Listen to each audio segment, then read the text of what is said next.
So this is how you do the Pekinese stitch. So you want to start by creating a row of back stitches.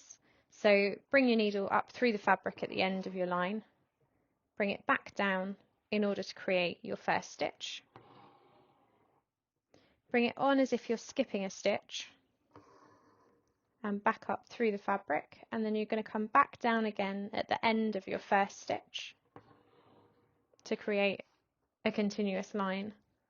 So again, bring it up as if you're skipping a stitch and back down at the end of your second stitch.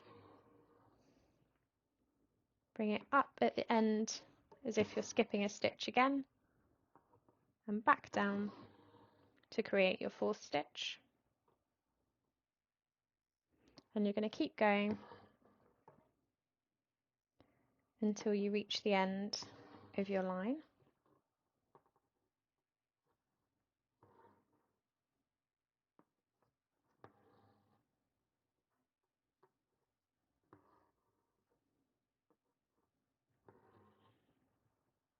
We'll do one more and back down. And then what you're going to do is bring in your secondary colour just so you can see it easily. So bring your needle up at the end of your first stitch. And you're going to skip the first stitch, but bring your needle up through the second stitch to create a loop.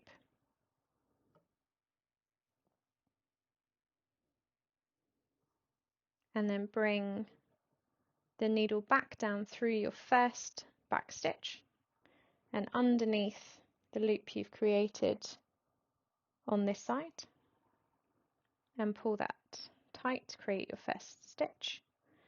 And then, so again, skip this stitch up through the second stitch, or in this case the third, create your loop, and then back down underneath the second stitch, underneath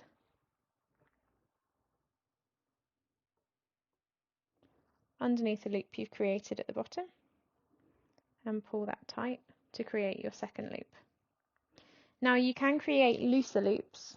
So for example, if I then again skip this third stitch, come back up through this one, and we're just going to leave this one much looser and bring it back down through this next stitch and on, and pull that tight. So we're just going to leave that a little bit looser than we have done for the other stitches. And then we'll create, so skip this stitch, back up through this stitch, and we'll create another tighter one. So back through in this stitch and underneath the first part of the loop, and pull that through.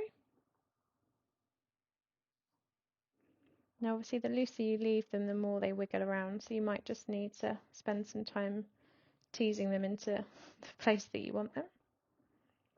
And then we'll do another loose one. So again, skip this next stitch, up through this one to create a loose loop, back down through this stitch and underneath the first half of the loop, and pull that tight.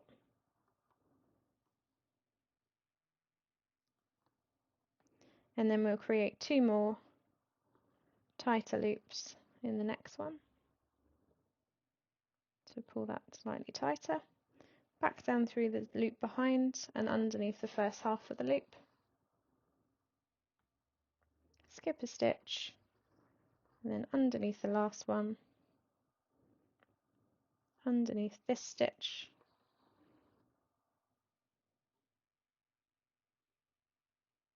and then we're going to finish by coming back down through this hole at the end. So again, you might just want to fiddle with it until you create the loops that you want. So we're going to have two loose ones two tight ones, then a looser one, then a tighter one. So we'll just give a little bit more thread to this one.